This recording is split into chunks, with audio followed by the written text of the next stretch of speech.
Literatura Aberta, professor William Soares dos Santos, que está iniciando hoje essa participação conosco. O professor, ele é da UFRJ, que acredito que também esteja com o coração muito partido hoje aqui também, todos nós, né? E a palavra dele. Seja bem-vindo, muito obrigada pela colaboração. Muito obrigado a vocês. Quero agradecer a professora Rosane Santos pelo convite e agradecer a todos vocês pela presença. Estou bem feliz de estar aqui hoje conversando com vocês, tendo a oportunidade de conversar sobre Shakespeare e dar continuidade ao nosso trabalho, ainda mais diante de tudo isso que tem acontecendo, disso e de outras coisas que estão acontecendo no nosso país, né? Que a gente pode fazer esse trabalho de formiga e continuar o nosso trabalho.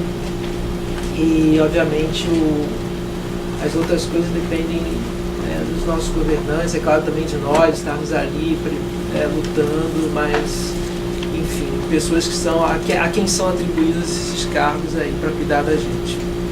Bom, mas hoje eu vou falar de Shakespeare, né, com vocês, e é um prazer imenso estar aqui. E é a primeira vez que eu estou conversando com vocês, então eu preciso assim, muita generosidade de vocês, porque obviamente vocês estão acostumados com pessoas maravilhosas que vêm aqui e falam sobre Shakespeare. Eu me considero apenas um leitor que vem aqui tentar de alguma forma construir uma leitura com vocês, que é apenas uma leitura, né? Porque vocês sabem que Shakespeare é infinito, enquanto, né, a obra dele continua, tem muitas leituras para serem feitas. Que na verdade eu venho aqui apenas fazer uma contribuição a essa imensidão de leituras. Eu vou começar com essa citação aqui do Hamlet, depois eu vou explicar um pouco para vocês. Angels and ministers of grace defend us, angels and ministers of grace defend us, and angels and ministers of grace defend us. E na verdade eu tenho que mais uma vez agradecer a Casa de Leituras. Eu estive aqui outras vezes, participei de alguns eventos, mas eu sou muito agradecido de estar aqui hoje, né? E hoje, como eu já iniciei, eu vou falar de Macbeth. Vai ser a primeira parte do nosso encontro. É só uma leitura, como eu disse, não é jamais, né, poderia pretender uma leitura definitiva.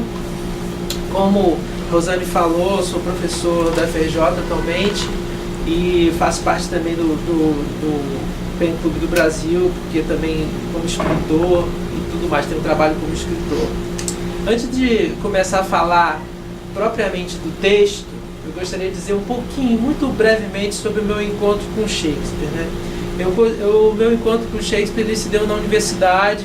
Eu escrevi uma dissertação de mestrado no programa Interdisciplinar de Linguística Aplicada, que por acaso esse ano eu me tornei também professor desse programa, depois de mais de 20 anos, quase 20 anos que eu defendi a dissertação. Eu defendi a dissertação em 2002, e naquela época eu defendi essa dissertação aqui, né, que se chama Construção e Reconstrução da Identidade Masculina no Discurso Shakespeariano, uma leitura da questão discurso e identidade em Coriolano e Antônio e Cleópatra.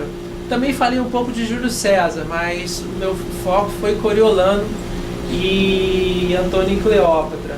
Então, desde essa época eu tenho lido Shakespeare continuamente, mas aqui são as pessoas que estiveram na banca, professor Luiz Paulo, professor José Roberto Ocheia, que é um grande tradutor de Shakespeare hoje, né, no Brasil. Fico imensamente feliz.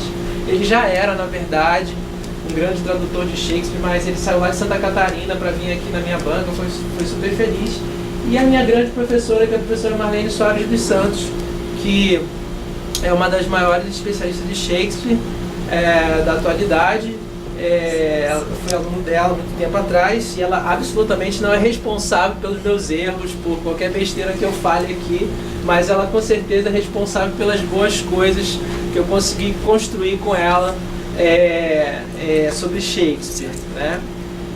Depois eu fui convidado para escrever um pequeno texto sobre Otelo. Eu escrevi um texto sobre mulheres em Otelo, identidades femininas em Otelo, que saiu nesse livro Visões e Identidades Brasileiras de Shakespeare, que foi organizado pela professora Márcia Martins, que é uma outra grande também especialista em Shakespeare, só que ela lida mais especificamente com a questão da tradução, né? Ela tem trabalhado, tem um grande trabalho lá na PUC, quem se interessar, vale. Esse livro é bem legal porque tem outros textos bem interessantes.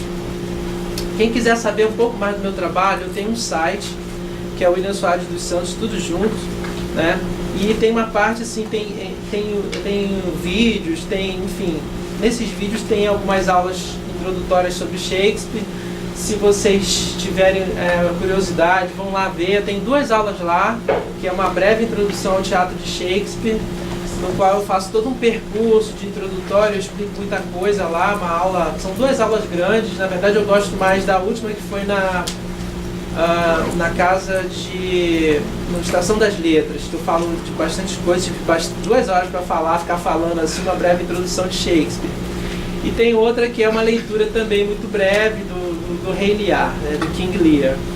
E são 2 vídeos, e também tem referências sobre livros e tudo mais. Tem livros de literatura que eu escrevo e tudo mais, e tem esse livro que foi um livro que eu organizei, tive a oportunidade de organizar com a generosidade dos meus outros colegas que são especialistas. Eles sim são especialistas em Shakespeare. Eu tive a oportunidade de realizar a organização desse livro aqui, que é esse livro aqui. Eu vou ler 2 trechos dele hoje aqui, que eu fiz em homenagem à minha ex-professora, a professora Marlene Soares dos Santos, que no ano passado ela fez 80 anos de idade, e ela continua atuando, né, estudando Shakespeare. Qual o título? Uma Vida com Shakespeare. Estudos Shakespearianos em homenagem a Marlene Soares dos Santos. Depois a gente vai passar aí, acho que a gente está tentando passar uma cópia do texto para vocês, aí já vem todas as referências, também tem a referência no final, né? Bom, meu percurso shakespeariano, então, como vocês veem, não é assim de um especialista, aquele especialista só se dedica a isso. Mas eu vou tentar contribuir hoje com essa leitura, minha foto da minha professora lá, a capa do livro, né?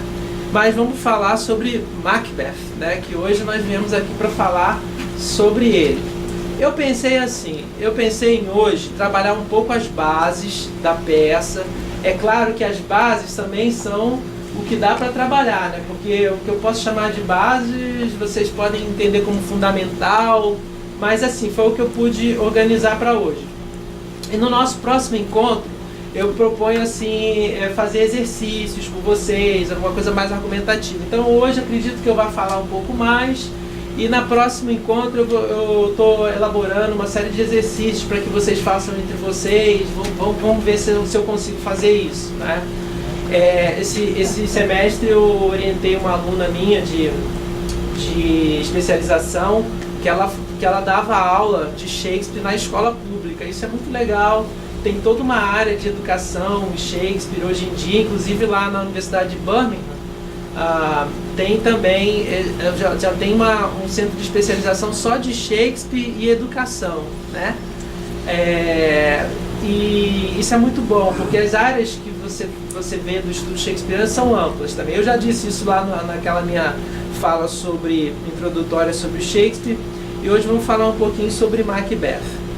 Bom, trouxe aqui os personagens principais, eu não vou ler todos, mas eu acho que alguns de vocês já sabem. Se não souberem, a gente vai construindo isso ao longo do nosso encontro, né? Temos aí o rei Duncan, Malcolm, seu filho mais velho, Donalbain, seu filho mais novo, Macbeth, Thane of Glamis, Lady Macbeth, sua esposa, Banquo, Fleance, Macduff, Thane of Fife, esposa de Macduff, filho de Macduff, Lennon, Ross, Angus, e outros personagens menores que vão aparecendo ao longo da peça, né? as bruxas, obviamente, Hecate, enfim, os assassinos, médicos, enfim. Bom, eu gosto de começar a falar sobre as peças dando um enredo básico. Obviamente, um enredo básico corrido, ele não dá conta de muita coisa. Então hoje eu vou aprofundar 2 temas, depois do enredo básico eu vou passar para alguns temas e vou aprofundar 2 deles. Então o enredo é esse, né? 3 bruxas, elas planejam encontrar o Macbeth. Aí tem o rei Duncan, recebe notícias da luta de seu exército contra MacDonald, em que o capitão ferido relata que, graças à bravura de Macbeth Banquo, o exército do rei conseguiu a vitória, né? O rei envia Ross e Angus para avisar a Macbeth que, com a execução de Caldor por traição, Macbeth receberá o seu título, ou seja, o título de Caldor. E Macbeth e Banquo encontram as 3 bruxas que predizem que Macbeth será o Thane of Caldor e depois rei.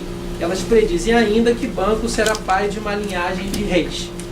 Chegam mensageiros que confirmam parte da predição das bruxas, o que faz com que Macbeth se torne introspectivo, ou seja, a partir desse encontro com as bruxas, né, o Macbeth, a gente vai ter que depois a gente vai aprofundar esse tema, o que ele aconteceu ali, que ele começa a dar, né, começa a trilhar um caminho determinado, que vai levá-lo, obviamente, ao seu destino, né? Mas adiante, a declaração de Duncan de que seu filho Malcolm deve ser o seu herdeiro leva Macbeth a considerar a morte dos filhos do rei, né? Sabendo das notícias de Macbeth através de uma carta, Lady Macbeth invoca as forças do mal para dar forças para que eles possam fazer o que é necessário fazer, que, em outras palavras, seria assassinar o rei Duncan. O rei decide dormir na casa de Macbeth. Lady Macbeth aconselha o seu marido a dissimular quando da chegada do rei. E Macbeth tem dúvidas a respeito de assassinar Duncan, mas Lady Macbeth faz com que ele supere seus escrúpulos, apelando para a sua masculinidade, né? Daqui a pouco a gente vai aprofundar esse tema da relação entre Lady Macbeth e Macbeth e ver como é que ele é influenciado por ela. Se fosse ela, a gente tem essas perguntas no meio da nossa apresentação. Será que se fosse por ela, não fosse por ela, ele teria matado? Não teria, né? Macbeth dá prosseguimento aos seus planos e assassina o rei Duncan. Mas a Lady Macbeth quem suja as mãos dos guarda-costas do rei de sangue para que eles sejam acusados do regicídio, né? Então, quer dizer, embora ele tenha lá matado, fica meio fraco, fraqueja, reluta em voltar, e a Lady Macbeth que vai lá e suja, né, as mãos dos soldados. Uma batida da porta desperta a culpa de Macbeth. O porteiro bêbado deixa Macduff e Lennox entrarem no castelo. Há uma grande tempestade. Esse é um tema importante, talvez a gente não tenha muito tempo de explorar aqui, mas em Shakespeare a natureza está sempre trabalhando, acho que vocês viram nos outros encontros, né? A natureza está sempre trabalhando ali de forma a refletir de alguma forma as ações humanas. É o que acontece muito em Júlio César, né? Em outras peças dele também. E Macduff descobre o assassinato de Duncan. Macbeth mata os 2 guardas-costas. Malcolm e seu irmão Donalbain decidem fugir, e aí com isso eles são acusados de terem sido os assassinos do próprio pai, e o Macbeth é coroado rei. Banquo suspeita do fluxo dos eventos e Macbeth envia 2 assassinos para matar Banquo, desculpa aqui, a grafia está errada, e o seu filho Fleance, mas Fleance escapa, o que obviamente deixa Macbeth muito preocupado, porque as bruxas teriam, né, previsto que o Fleance seria, né, o pai de uma linhagem de reis, e era com isso principalmente que o Macbeth estava preocupado. E é um banquete oferecido aos Danes, né?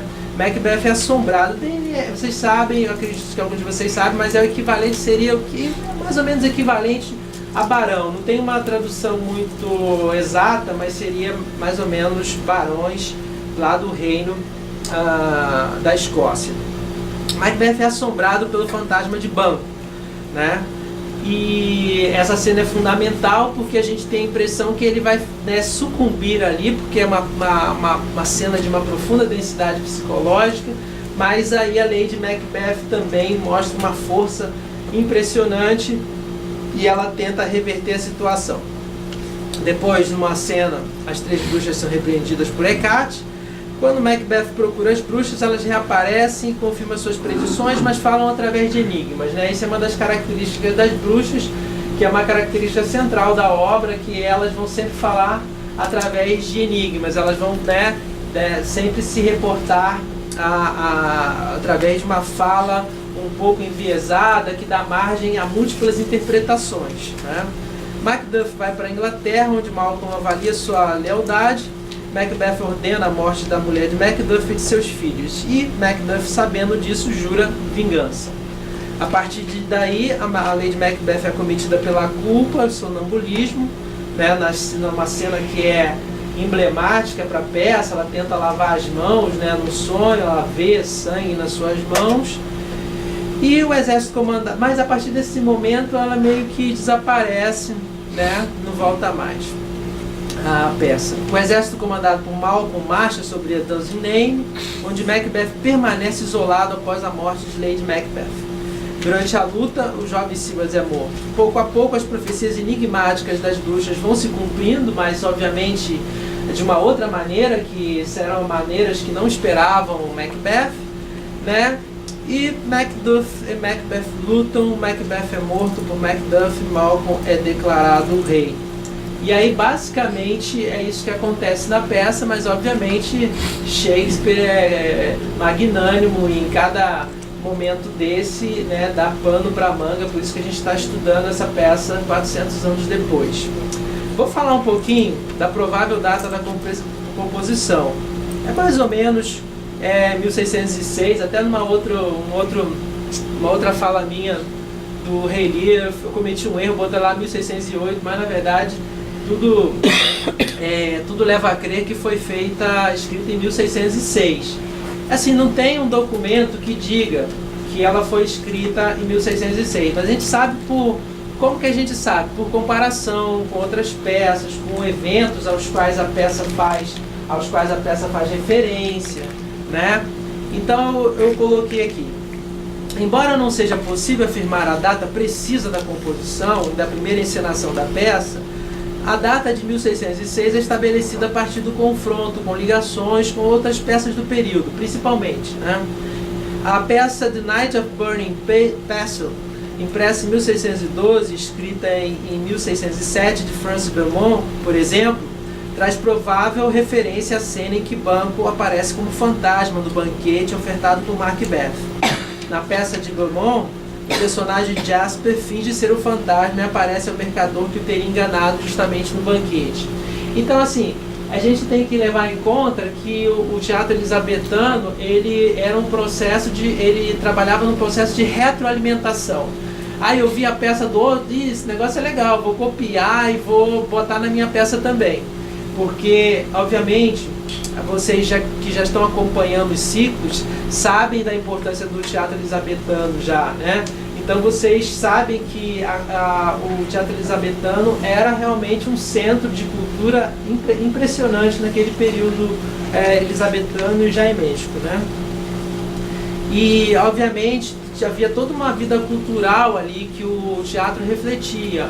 O teatro, a professora Bárbara Eleodora, né, tem um livro que ela vai falar do homem político em Shakespeare, né, que é um livro clássico hoje, um livro de 1970, se eu não me engano, 4, que ela vai mostrar como que, embora ele falando nas peças históricas sobre um período que já havia passado há um tempo, ele reflete o seu próprio tempo, né, o seu próprio momento. Então, em Shakespeare nada é gratuito, né, tudo está muito ligado ao que estava acontecendo. E, obviamente, ele podia fazer isso porque ele contava com uma plateia que era uma plateia muito consciente, né?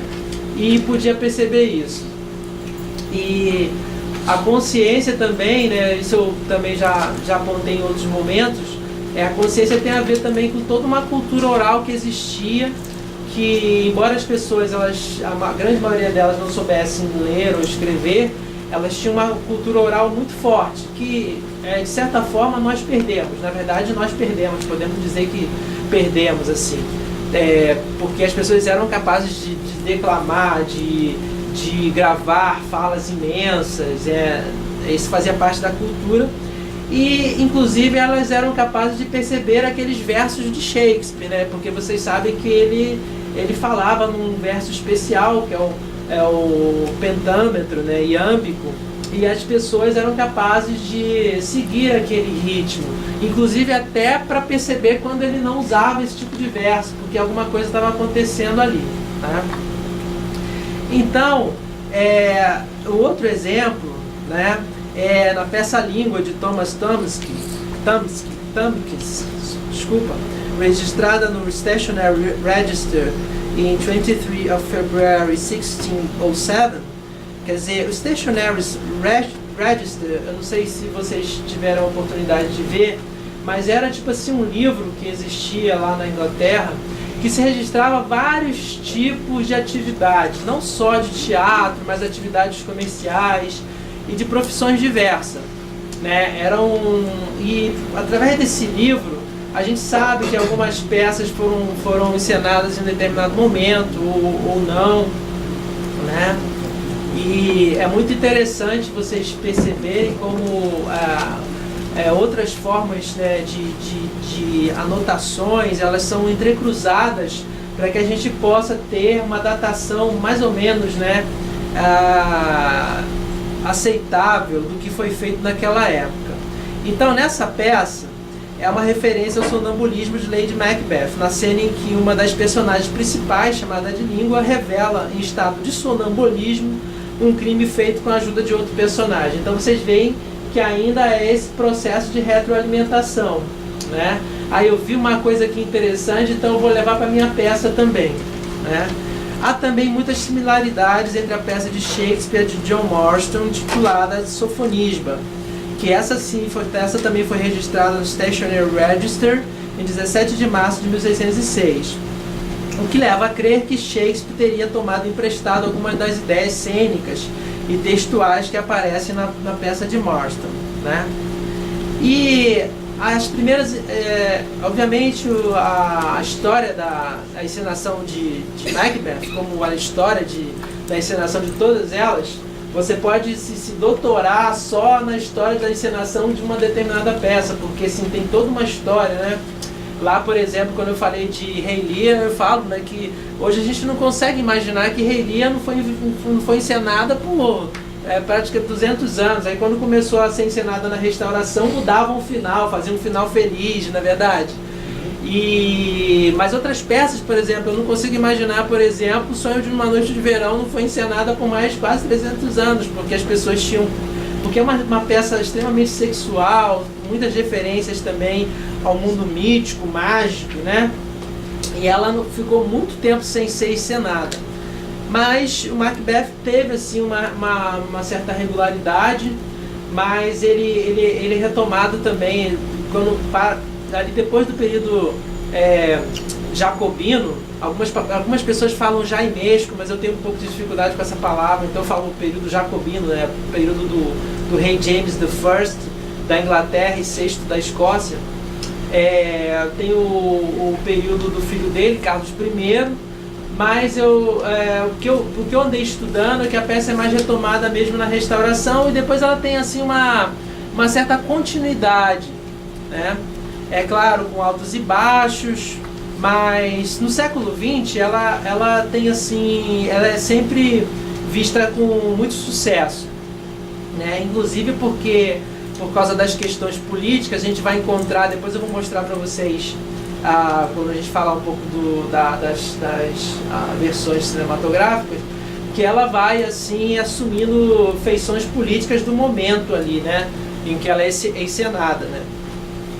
Então é provável que Macbeth tenha sido escrita e representada pela primeira vez em 1606 para o agrado do rei James I. Com a subida ao poder, a companhia teatral passa a se chamar The King's Men. Eu acredito que essa informação vocês já tenham, né? Eles eram The Chamberlain Men, quer dizer, porque acho que também vocês têm essa informação, mas acho que é importante repetir. A Inglaterra elisabetana era muito hierarquizada. Era uma sociedade extremamente hierarquizada. Por exemplo, existiam leis do vestuário. Você não poderia usar uma roupa que não fosse da sua classe social, senão você ia preso. Então, se você era da classe dos mercadores, você tinha que usar uma roupa que te identificasse como tal. Se você era um plebeu, por exemplo, jamais você poderia usar uma roupa de um nobre, né? Porque você, obviamente, poderia ser preso por isso também, né? E uma coisa que é importante, que embora os atores eles não tivessem apoio financeiro direto dos nobres, eles tinham que usar a libré de um nobre, para que eles fossem considerados membros de alguma instituição profissional e não vagabundos, e não serem presos como vagabundos, né? E com a passagem, com a morte da Rainha Elizabeth, o rei, né, que ele gostava muito da arte teatral e de outros elementos, outros tipos de entretenimento também. Por exemplo, eu posso dizer aqui que o James I gostava muito de masquerades, que eram um tipo de entretenimento que misturava teatro, música, dança, que eram feitos para agradar os membros da corte. Então, por exemplo, estou lá, estou tendo um banquete, vou receber alguém importante, então eu dava uma masquerade, né? E essa masquerade sempre retratava alguma coisa, retratava um acontecimento. Então, alguns dramaturgos, por exemplo, elisabetanos, eles trabalharam diretamente para o rei James I fazendo essas masquerades, que é o caso do Ben Jonson, né, que é um outro grande escritor do período elisabetano, né, tem peças conhecidíssimas, né, A Alquimista, Volpone, né, e tudo mais, A Raposa, mas eles trabalhavam também com essas outras formas de entretenimento que não o teatro, né? E aí o King James ele vai e assume, né, o patronato dessa companhia, que era a companhia do Shakespeare e de outras pessoas famosas na época. Mas eles não recebiam dinheiro direto desse patrono. Mas se eles não tivessem a libré ali, né, não tivesse sob o patronato de um nobre, eles não poderiam atuar. Eles eram considerados como vagabundos, podiam ser presos, pagar multa, etc. e tal, né? E então a gente tem desconfiança, por quê? Porque tem vários elementos da peça, eu vou falar isso daqui a pouquinho, que se ligam ao James I. O primeiro elemento é que tem um personagem chamado Banquo, e esse Banquo, segundo as outras fontes de Macbeth, ele seria o pai dessa linhagem de reis, do qual James I seria ali o último, né? E por isso ele seria um rei justo e bom, né? Um rei que estaria ali numa capacidade de unificação do território da Inglaterra e da Escócia, né? Mas tem outros elementos que daqui a pouco a gente vai ver, que mostram que essa peça está profundamente ligada a elementos, né, que são muito caros ao James I, né? Por exemplo, a questão da bruxaria, né, e tudo mais. Mas assim, a primeira menção que os estudiosos encontraram, e aí quando eu digo estudiosos eu estou fazendo aqui referência a esse livro aqui da Clark Mason, que é um dos livros que eu estou usando no meu estudo, que foi a última versão da Arden Shakespeare. A Arden Shakespeare, eu não estou fazendo propaganda, porque eu não ganho dinheiro nenhum com a Arden Shakespeare, mas ela é uma edição que é considerada assim, bem confiável, né? Ela já é editada, se eu não me engano, desde o início do século passado, ela já está eu acho que esse aqui é Third Series, porque é a terceira edição. De vez em quando eles mudam a edição, chamam novos estudiosos dessa peça. E para vocês terem uma ideia, são aqui 100 e poucas páginas só de introdução, depois tem os apêndices, depois a peça toda anotada. Então realmente é a edição. Se você quer estudar profundamente o texto de Macbeth, eu recomendo, ou de outra peça de Shakespeare, porque na verdade eles têm toda a edição, todas as peças tem dessa série, né? Mas é muito interessante. Então eu estou me referindo a esse trabalho aqui quando eu digo que os estudiosos, os grandes especialistas, né, eles colocam que a primeira menção encontrada sobre a peça, no entanto, é feita em um diário com anotações de ao teatro de 1611, por Simon Forman, médico e astrólogo. Ele não fala nada sobre os atores e pouco sobre a qualidade da performance, mas escreve de como ficou impressionado pela cena em que o fantasma de banco aparece para Macbeth, né? Então isso é muito importante, eu já mencionei isso aqui hoje, né? O estudo de obras de arte do período renascentista na Inglaterra, elisabetano, ele tem assim, é difícil, mas ao mesmo tempo é interessante, porque eles têm uma grande organização, eles têm arquivos e arquivos guardados de cartas de pessoas. Então eles vão, né, vários estudiosos diferentes, então de repente estou fazendo um estudo sobre cartas e encontro uma menção que ele foi ali no teatro naquele dia e viu Macbeth, então em 1911. Então é a primeira menção que a gente tem de fato da peça, né?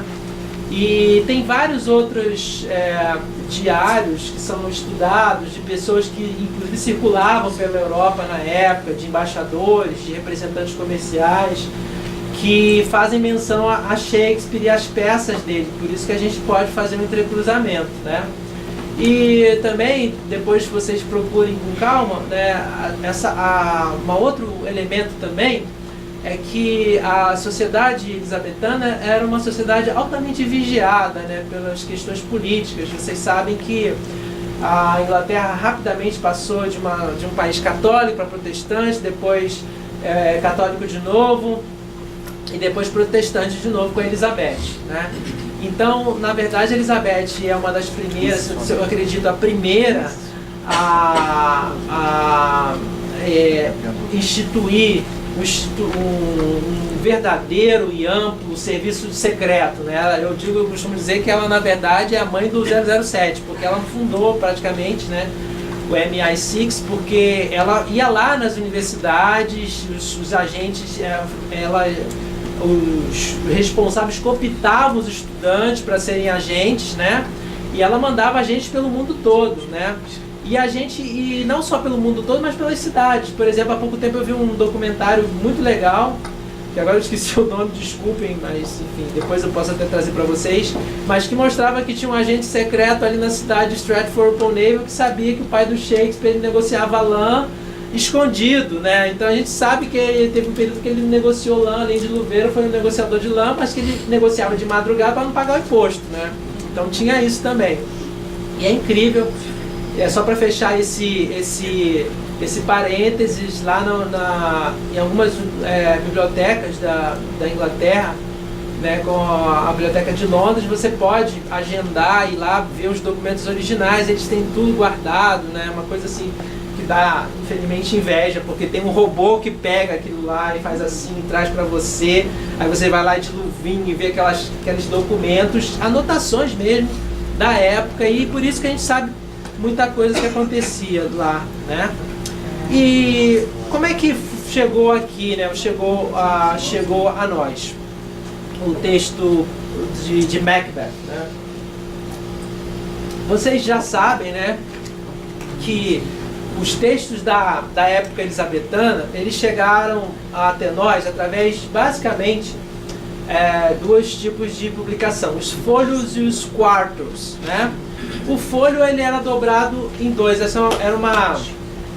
era um livro da época, que ele era dobrado em dois, era um livro assim mais luxuoso, e os quartos, ele era mais barato, ele era dobrado assim em quatro, né? Muitas das peças do Shakespeare, eles têm problemas de edição justamente porque a gente tem quarto one, bad quarto, folho, né? É o caso, por exemplo, de Hamlet, que tem lá o bad quarto, tem o primeiro quarto e tem a versão do first folio. E aí o que acontecia? Na verdade, acontecia muita coisa. Primeiro, a gente tem que parar para pensar o seguinte: os atores, eles viviam você pode perguntar assim, ai caramba, por que eles não imprimiam logo isso, né? Por que não imprimia e vendia as peças e tudo mais? Bom, porque na verdade a verdadeira fonte de renda dos atores era a apresentação. Então o texto era como se fosse assim a galinha dos ovos de ouro, era a coisa mais importante para eles. Então se eles imprimissem aquilo ali, ia acabar na mão de outras companhias que iam fazer também apresentações similares, porque não tinha essa coisa do direito autoral ainda como hoje é estabelecido, né? Então cada companhia preservava o seu texto para si, por isso que infelizmente muita coisa se perdeu, né? Mas também acontecia já naquela época a pirataria, né? Por exemplo, eu sou um ator de uma companhia, sei lá, longe ali de Londres, eu quero copiar aquela peça que está fazendo sucesso. Eu vejo aqui Hamlet, nossa, um monte de gente indo nessa peça, né? Eu vou lá, me escondo, fico copiando tudo que está falando. Aí surgiam, depois além disso, eu ia lá e imprimia aquilo e vendia por minha própria conta. Aí surgiam os quartos, que era uma publicação mais barata, que geralmente era feita para ser descartável, mas que de alguma forma, por isso a gente tem algumas peças que se preservaram da Renascença por conta dessas publicações pirateadas. Agora tem um problema que não é a fonte direta, é aquilo que a pessoa ouviu e ela vai com a capacidade dela, que eu já acho incrível, a gente não pode deixar de admirar essa capacidade de ir lá e piratear o outro assim, né? Que eles têm uma capacidade incrível de ouvir, mas obviamente não era um texto. Se vocês veem, por exemplo, o King Lear, ou vocês pegam e confrontam o Hamlet com os quartos, o Bad Quarto, que chama de Bad Quarto porque é o quarto ruim, né? Que seria sido uma cópia.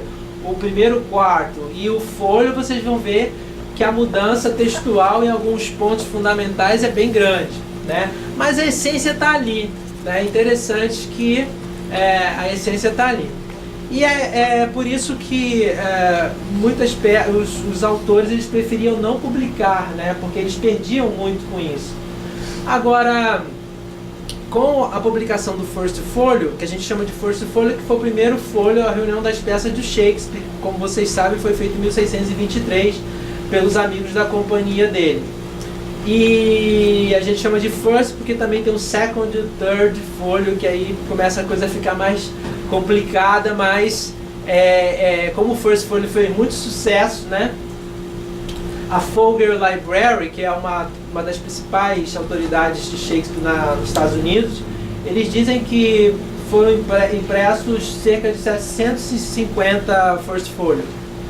E hoje parece que existem 200 e pouco. Mas assim, claro que na época foi vendido, parece que 1 libra, que já era um bom dinheiro. As pessoas só compravam quem tinha dinheiro para poder... Primeiro tinha que saber ler, né, e tal. Enfim, hoje é uma fortuna. Cada folho, a última vez que eu vi, um deles foi vendido por 16 milhões de libras. Quer dizer, da Sotheby's, que é aquela empresa de auction, né, leilão na Inglaterra. Muito obrigado. Então, quer dizer, são valiosíssimos, né? Sem falar que se você for estudar, você vai descobrir que alguns americanos compraram, mas os navios afundaram e se perderam o folho, né? Que dá uma tristeza de ver. Mas enfim, faz parte da existência. Então, Macbeth é uma das peças que, pelo que a gente saiba, a gente não descobriu até agora nenhum quarto anterior. Então a gente tem, a gente acredita que a primeira impressão foi no First Folio. E o First Folio é também de uma grande importância, porque, como a gente sabe, aí tem uma capa de onde aparece, uma cópia de onde aparece o Macbeth, né? Como a gente sabe, sem o First Folio a gente teria perdido de verdade umas 18 peças de Shakespeare. Imagina a gente perder Antônio e Cleópatra, né?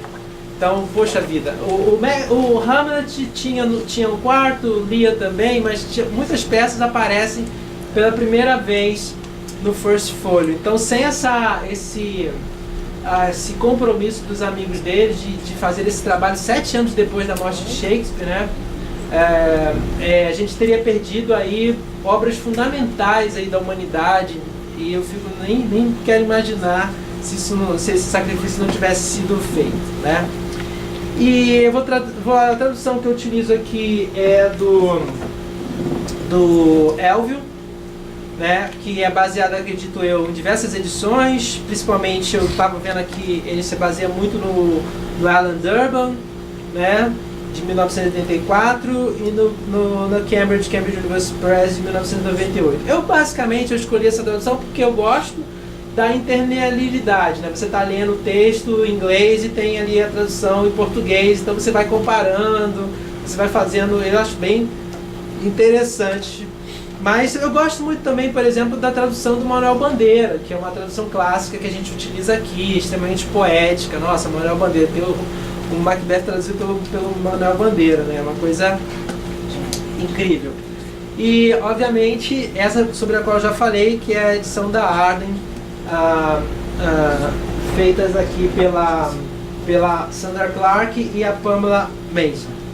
Vamos falar um pouquinho sobre algumas características da peça. Como eu falei para vocês, nossos dois encontros, eles infelizmente não podem abordar toda a grandeza da peça de Shakespeare, né, de Macbeth.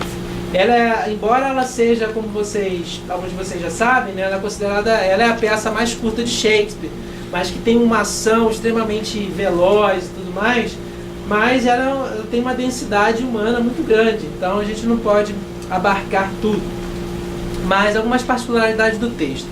O texto da peça de Macbeth de William Shakespeare traz várias pistas que a ligam com elementos de interesse de seu novo patrono, né? Do novo patrono, aqui não botei aqui o sujeito da frase, depois eu vou reescrever essa sentença aqui, desculpe. Mas esse se refere obviamente à companhia, né? O Kingsman, né? O patrono da companhia, que é o próprio Rei James I da Inglaterra e the Sixth of Scotland. E um dos elementos é que James acreditava que a sua linhagem estava ligada a personagens de banco. Depois eu vou explorar um pouquinho isso mais, que hoje sabemos que não existiu. Outro elemento é que o rei se interessava muito por bruxaria, tendo ele mesmo escrito um livro sobre o tema, em 1597, intitulado Daimologia in Form of Dialogue, né? Que era esse texto aqui que o James I escreveu.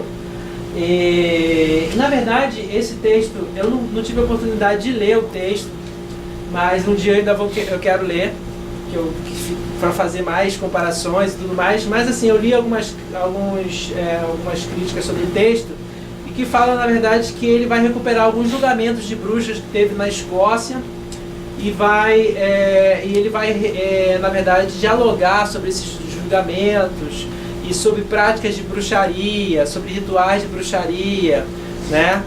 E obviamente ele vai ter que escrever de uma forma que, obviamente, ele está ali, como descobrir a bruxa, né? Como colocar a bruxa sobre o jugo do Estado, né?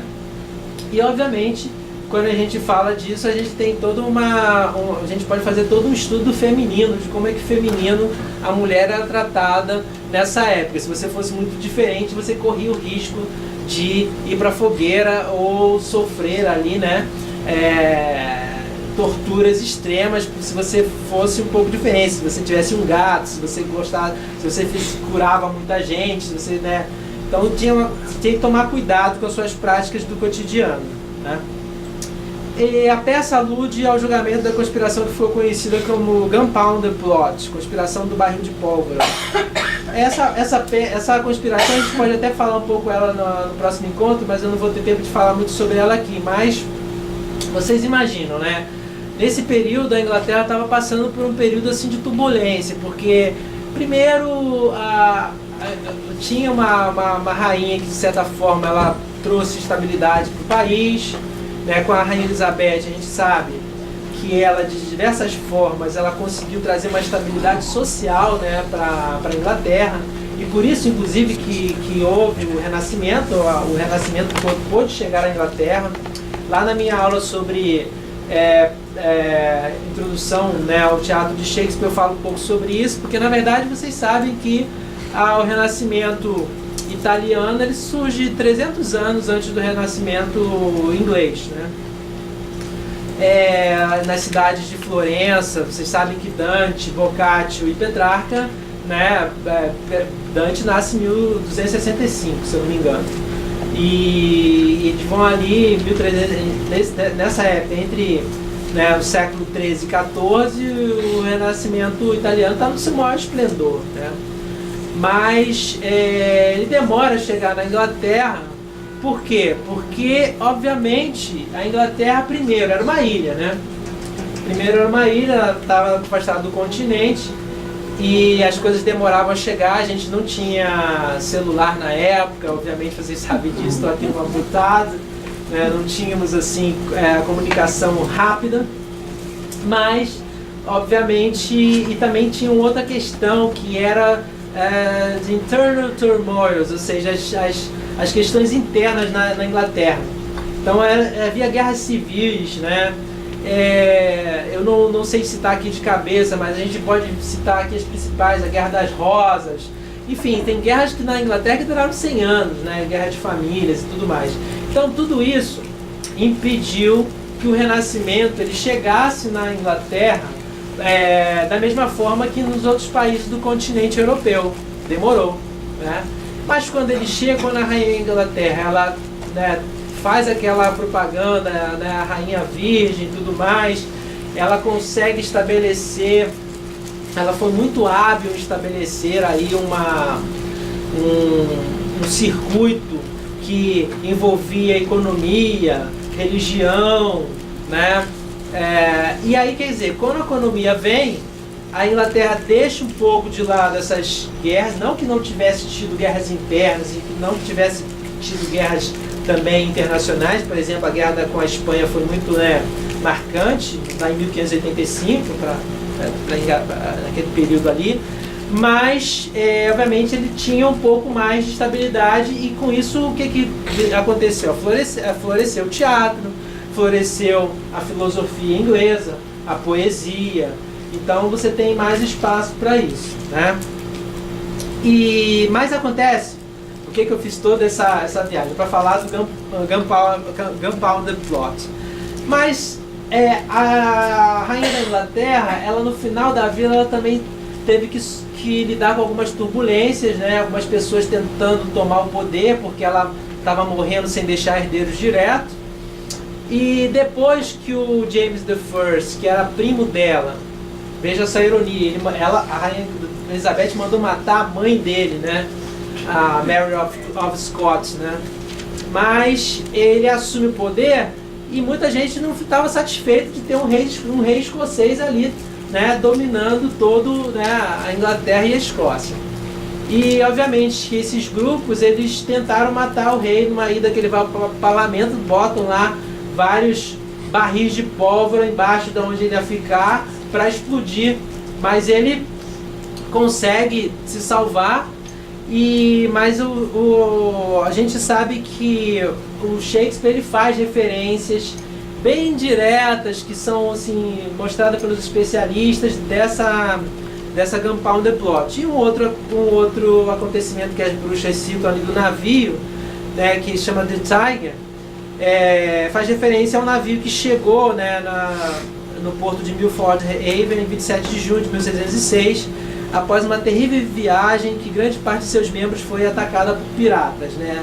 Naquela época, vocês sabem que a pirataria era uma coisa muito comum e, enfim, você saía para o mar, mas não sabia se ia voltar. Podia voltar com alguma riqueza, podia voltar com algum salário, mas também podia não voltar. Inclusive, eu sou assim da teoria que alguns teóricos da economia eles mostram que na verdade a palavra risco, né, ela foi inventada nessa época, porque você investia ali numa possibilidade vantajosa de conseguir bens. E a gente vê bem isso no Mercador de Veneza, né? Quem teve a oportunidade de ler ou estudar, você vai ver que aquele empréstimo que o Antônio faz para o seu amigo ir lá investir em mercadoria está nesse momento em que a Europa está, né, fazendo negócios dentro do mercantilismo, que era quase a base do capitalismo que ia surgir depois. Tudo indica então que a peça foi escrita entre King Lear em 1605 e Antony Cleopatra em 1607. A primeira peça já falei sobre isso, que é a do First Folio, mas tem um detalhe. Tem alguns estudiosos eles acreditam que a versão de 1623, que é a que chegou até nós, contém inserções de Thomas Middleton, que era um outro dramaturgo famoso da época, né? Talvez para uma nova encenação da época. Na cena em que a Kátia aparece com as três bruxas, a referência é uma canção utilizada por Middleton em sua peça A Bruxa de 1616. E é por isso, inclusive, que o Elvio Funks, ele tira essa peça daqui. Ele não, essa peça não, desculpa, esse trecho daqui. Ele não trabalha com esse trecho aqui, em que a Hecate aparece, porque depois assim dessa consideração, muitos retiram esse trecho, né? Vamos falar um pouquinho das fontes. Bom, vocês sabem já, acompanhando todo esse percurso de leitura de Shakespeare, que o Shakespeare, ele era um grande gênio da narrativa, era um grande gênio do humano, mas ele copiava tudo de todo mundo, né? Então ele era... porque na verdade isso era uma questão da época, né? Do mundo em que ele vivia. Então ele pegava, ele se apropriava de histórias que já estavam acontecendo, é claro, da sua maneira, de uma maneira genial. Se a gente pensar em Romeu e Julieta, que depois vou ter a oportunidade também de ler com vocês, vocês vão descobrir que existiam versões interessantes na época, mas que a versão dele é que chega. Então ele tem uma coisa, ele tem uma genialidade da construção do personagem que é diferente das outras versões, né? Então a principal fonte de William Shakespeare para Macbeth foi a Holinshed's Chronicles, que já é também um livro de Holinshed, né? E de 1587, que o William Shakespeare se apropriou desse livro para construir várias peças, e ele na verdade tem acompanhado bastante a trajetória de Shakespeare.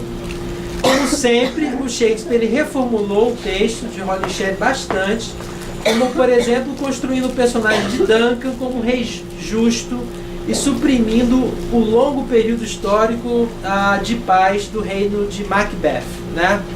Então, claro que essa aqui é a capa das Crônicas de Holinshed, né? É um livro de 1577 que era fonte de inspiração para o Shakespeare escrever muitas de suas obras. O segundo texto que parece ter influenciado bastante Shakespeare é o Rerum Scoticarum Historia, quer dizer, a história do reino da Escócia, de George Buchanan, que era escrito em latim. O Shakespeare não sabia, pelo que a gente sabe da história dele, ele não tinha um grande conhecimento de grego, provavelmente conhecia o básico, mas ele sabia latim muito bem na formação dele, né? Ele leu o Ovídio, leu as Metamorfoses, que na verdade foram leituras que iriam acompanhar toda a sua vida, né? A gente pensa assim que ele não foi à universidade da época, mas a gente não pode deixar de pensar que a escola ele acordava às 5 horas da manhã, né? Isso no verão, porque no inverno, isso no inverno, porque acho que no verão era 4 horas da manhã para testar na escola às 5 e ficava lá o dia todo recitando aqueles textos de latim, relendo aquilo tudo, e entre outras, né, atividades.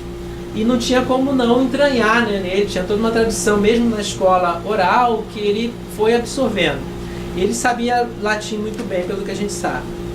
E então ele tinha acesso direto a esses textos escritos em latim, porque na época, inclusive, a gente tem que pensar que a passagem do período, se a gente pensar em termos de língua, o William Shakespeare e também os dramaturgos da época, não só ele, mas a gente pega ele como referência por ele ser considerado já hoje pela crítica principal, ele vai instituir o que a gente chama hoje de Modern English, né? Que na verdade a gente tem o Old English, tem o Middle English e o Modern English, né? O Old English alguns de vocês provavelmente já sabem, né? Basicamente a gente tem como referência o texto de Beowulf, que foi escrito mais ou menos nos anos 900, anos 800, por aí. E o Beowulf ele é Old English por quê? Porque embora ele tem obviamente toda uma referência às línguas antigas do inglês, que misturam obviamente os celtas, a língua dos celtas, a língua dos anglos e a língua dos juts, né? Porque a Inglaterra tinha aquele território mais ou menos dos celtas, mas aí quando começou a ter crise lá na Dinamarca, os anglos e os saxons invadiram a Inglaterra e toda essa fusão de culturas gerou o Old English, que a gente chama hoje de Old English. E o Beowulf e também outros pequenos documentos que a gente chama de menores, né? Eles aparecem mais ou menos no ano 900. Mas assim, no século XI acontece uma coisa que é incrível, né? Que o William the Conqueror, que era da Bretanha, com a morte lá do rei inglês na época, ele fala assim, não, eu tenho direito ao trono. Então ele sai da Bretanha e invade a Inglaterra, né?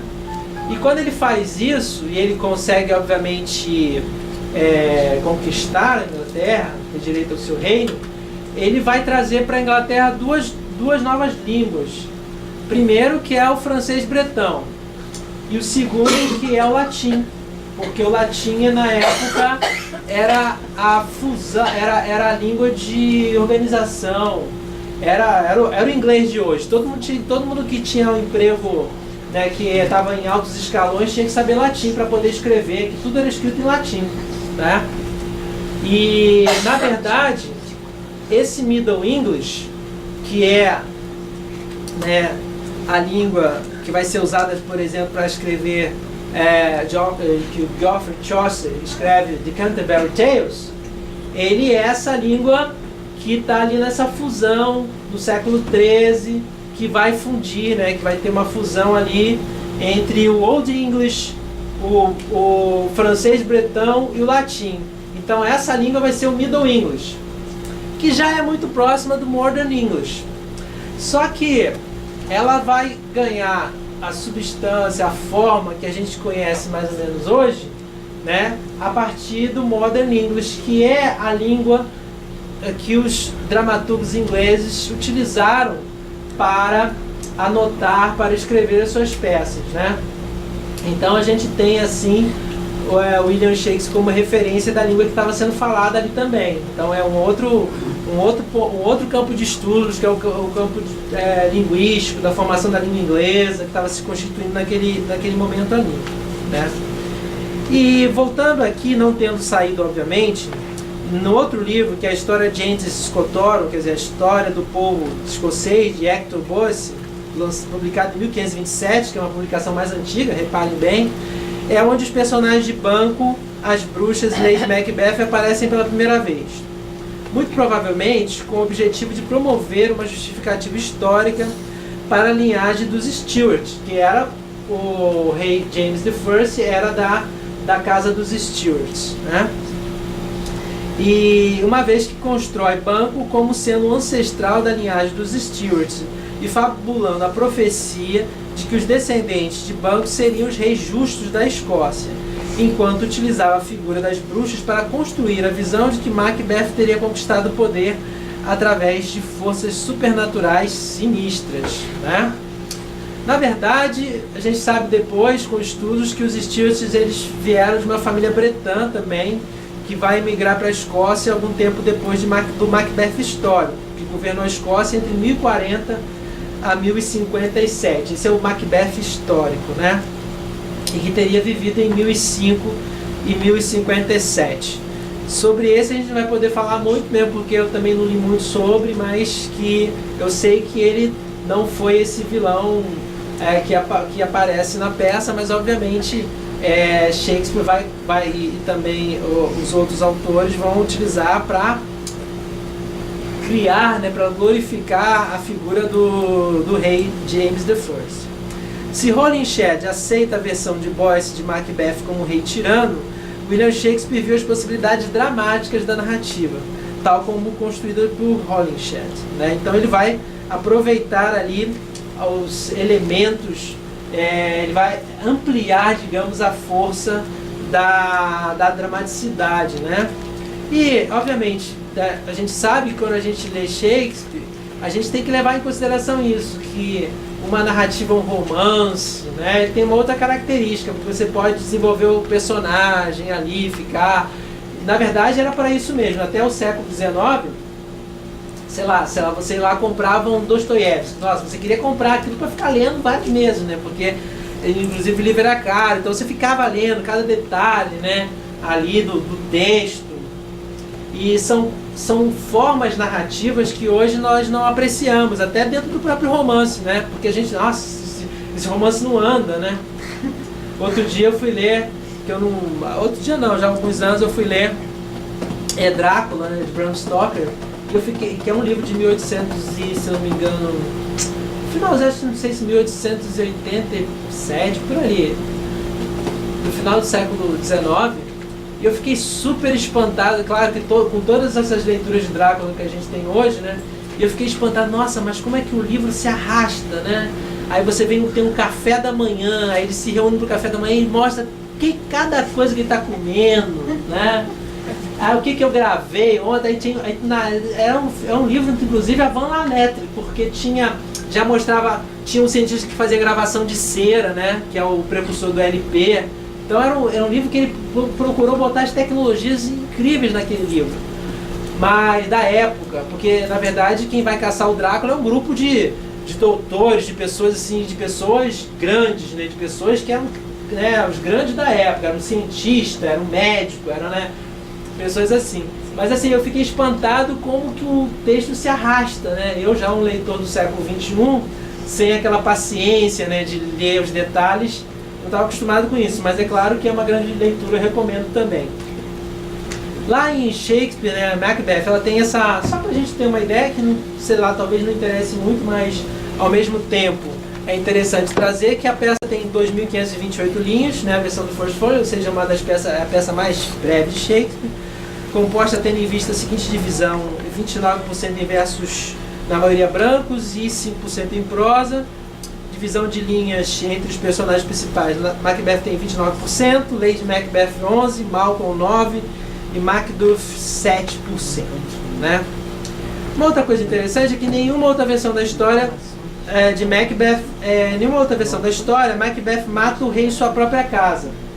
Esse é um tema interessante, porque Shakespeare aumenta a potencialidade negativa do ato de Macbeth ao acrescentar o grave crime da violação da hospitalidade. Então a gente tem também, esse é um dos exemplos, depois a gente vai ver com mais calma outros, em que Shakespeare muda as histórias anteriores. Por exemplo, quando ele bota, né, porque nas outras versões o rei era sempre morto por uma emboscada, ou seja, sempre alguma coisa externa, né, à minha intimidade. Mas quando ele coloca isso, né, o rei visitando e você matando essa sua visita, para a plateia da época era um crime ainda maior, porque uma traição. Poxa, você vai matar quem você está recebendo? Você está recebendo o rei, você mata o rei na sua própria casa.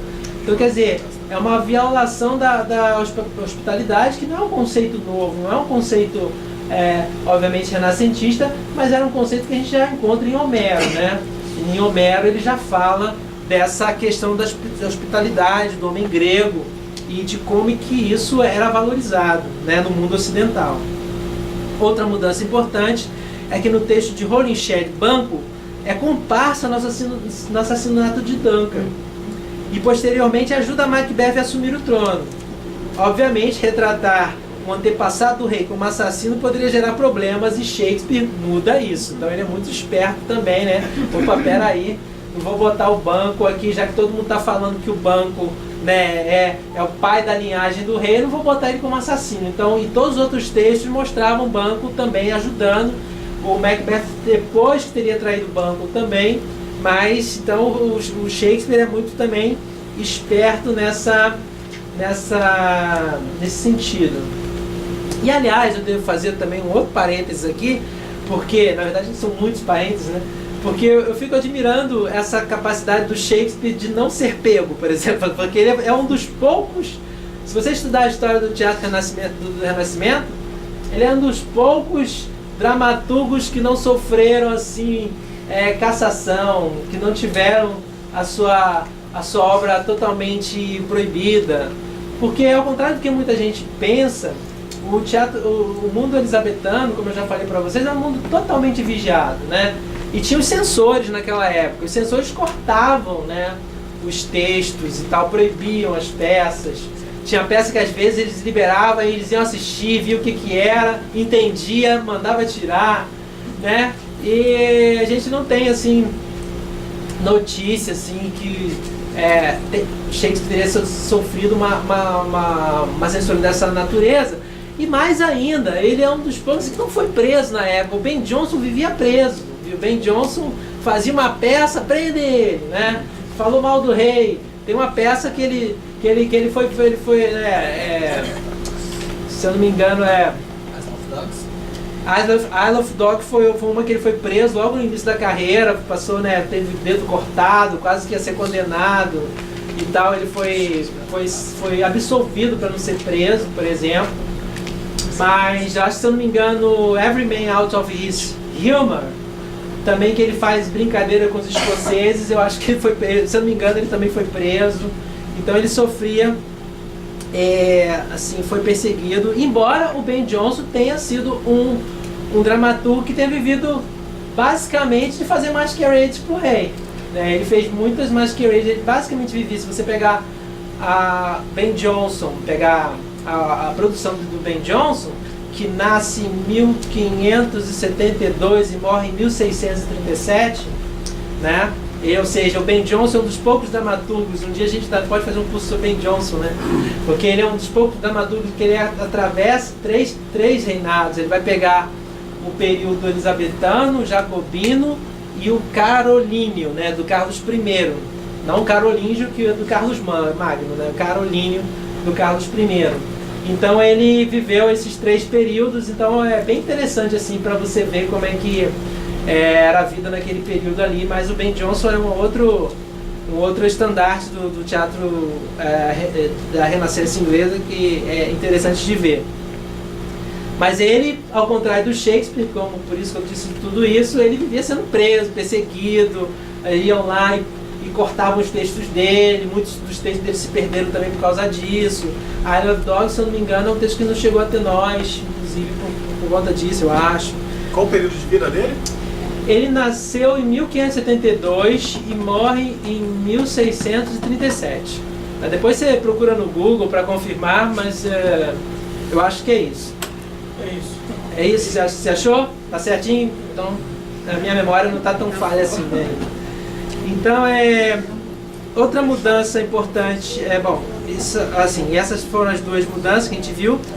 Vou dar uma pausa aqui agora, assim, no texto direto do Macbeth, para falar um pouco das versões cinematográficas do Macbeth, né?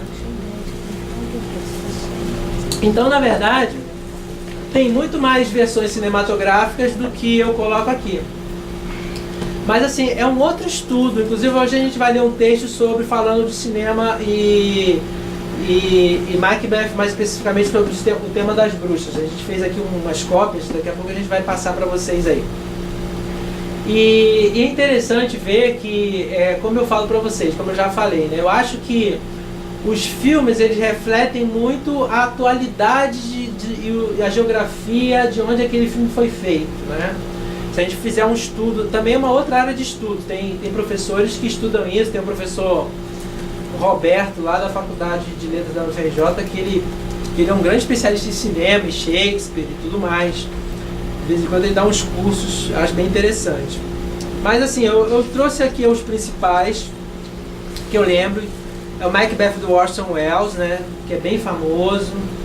Tem uma cena que eu acho muito interessante. Uma coisa interessante, obviamente, que já o teatro, ele possibilita leituras diferentes sem você mudar o texto. Sem você mudar o texto do Shakespeare, você já possibilita leituras diferentes. Cada diretor tem a sua, né, a sua visão, ou ele pode ter visões diferentes ao longo da vida e fazer encenações diferentes ao longo da vida, mostrando, enfatizando diferentes elementos. E o cinema acontece isso também. No cinema, as pessoas têm, os diretores, eles obviamente têm mais liberdade, eles se tomam de mais liberdade. Uma cena que eu gosto desse Macbeth de Orson Welles é uma cena que o Macbeth, ele vai matar o Duncan, e ele, na verdade, sem alterar uma linha do texto shakespeariano, ele vai desistindo, né? Ele desiste. Aí quando de repente o Duncan abre os olhos, aí ele fala, agora não tem jeito, vou ter que matar. Então eu acho genial isso do Orson Welles. Tem esse filme Joe Macbeth do Ken Hughes, que é de 1955, que é interessante porque ele é um filme preto e branco. que ele vai colocar a história nos Estados Unidos, pessoas que estão fazendo negócio, né? Então são pessoas que vão matando umas às outras ali por causa de o Joe Macbeth é um cara assim, meio de negócios que vai matando. Claro, não podia mencionar o grande, né, Trono Manchado de Sangue de Akira Kurosawa, que tem umas diferenças marcantes, é claro, que ele vai pegar e vai trazer Macbeth para a cultura japonesa. Eu acho que, como a gente vai ver daqui a pouco, a grande mudança que o Kurosawa faz é transformar 3 bruxas em uma bruxa só, né? Ele vai mostrar, ele vai pegar e vai... Aliás, sobre esses 3 filmes, Trono Manchado de Sangue, esse do Roman Polanski e o do Orson Welles, a gente vai ler um trecho de um texto daqui a pouco que está aqui nesse livro que foi feito pelo Elvio, que é um estudioso também só dessa coisa do cinema. Ele vai mostrar as diferenças entre essas produções, a produção do Roman Polanski, como é que as bruxas são retratadas ali e tudo mais, né? Tem um bem interessante que eu não vi, eu só vi uns slides do filme, não consegui ver, mas provavelmente tem aí no YouTube para quem tiver curiosidade. Esse Macbeth aí de 2000, que passa-se na África, né? Tem outros como Bleeder, Macball, que foi uma coisa meio teatral. E tem, no último que eu tive notícia, foi esse Macbeth Ambição e Guerra do Justin Kurzel, que eu achei bem violento, né? Que passou nos cinemas recentemente, 2015 e 2016, que ele faz uma leitura que ele enfatiza essa questão da não maternidade da Lady Macbeth. Em todo o filme tem fotograma de uma criança que está ali passando, né? Não sei se algum de vocês viu essa última versão, mas tem toda uma versão, né, das crianças que estão ali, o fruto que não nasceu desse casal que não se completa pela ausência de um filho.